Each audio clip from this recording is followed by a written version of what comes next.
Hello students, welcome in my class. We have understood the classwork scene passage of classwork. Now we will understand the homework which you must do in your copy. So let's start of chapter 1, scene passage.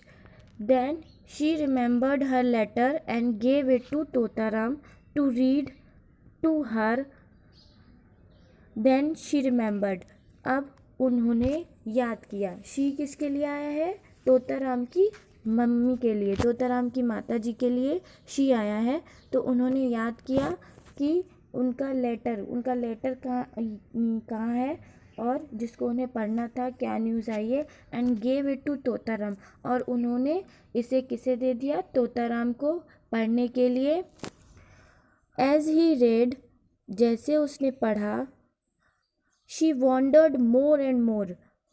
वो wandered means आश्चर्य में आती गई, surprise होती गई और ज़्यादा. She said, उन्होंने कहा, फॉर ईयर्स, बहुत सालों से, the letter writer has written and read my letters for me. जो लेटर राइटर, जो पत्र लेखक है, वही मेरे लिए पत्र लिखता है और पढ़ता है. Here my own son sits, यहाँ मेरा खुद का पुत्र है जो बैठा हुआ है. लाइक अ स्कॉलर, किसकी तरह? पंडित की तरह. स्कॉलर मीन्स क्या होता है?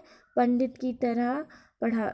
And reads to his mother, और जो अपनी माता के लिए पढ़ रहा है. द टाइम्स आर स्ट्रेंज, और ये जो टाइम है, ये जो समय है, ये बहुत ही अजीब है. ये क्यों कहा है उसकी माता जी ने कि ये टाइम अजीब है? क्योंकि जब वो किसी का लेटर आता था तो वो दूसरों से बोलती थी कि मेरे लिए पढ़ दो, लेकिन अब उसकी संतान है, वो पढ़ना सीख गई है, तो वो उसके लिए पढ़ रही है. तो ये स्ट्रेंज जो फीलिंग होती है, ये एक माता पिता के लिए बहुत ही अलग होती है. तो इसके हम अब क्वेश्चन आंसर करेंगे. क्वेश्चन आंसर आपको होमवर्क की कॉपी में लिख लेना है. अब नेक्स्ट क्वेश्चन है, from which chapter this paragraph has been taken. ये पैराग्राफ किस चैप्टर से लिया गया है? तो आपको पता ही है कि किस चैप्टर से लिया गया है, वो आप लिखेंगे. Who is the writer of this chapter, इस चैप्टर का लेखक कौन है. नेक्स्ट है, who said to whom this following line. इस लाइन और इस पैराग्राफ को किसने किससे कहा कि शी वॉन्डर्ड, शी वॉन्डर्ड से लेकर स्ट्रेंज तक. तो इसके आगे कुछ लिखा होगा स्टूडेंट्स. मैंने जो होमवर्क में क्वेश्चन आंसर दिए हैं वो थोड़े इजी हैं, ताकि आप कर सकें और अपने आप कर सकें, और आपको कॉन्फिडेंस भी आएगा कि हाँ, हम कर सकते हैं. नेक्स्ट है फ्रेम सेंटेंस. आपको सेंटेंस बनाना है किसका? वॉन्डर्ड का.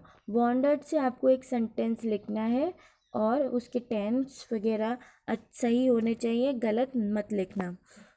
और fifth, she refers to whom. She word जो आया है, शी जो प्रोनाउन है एक, वो किसके लिए आया है, यानी उसका नाउन क्या है या वो किसके लिए यूज़ किया गया है. तो आप समझ ही गए होंगे. अगर आपने मीनिंग अच्छे से समझा होगा तो आप इस पैराग्राफ के क्वेश्चन आंसर को ईजिली कर लेंगे. Thank you so much.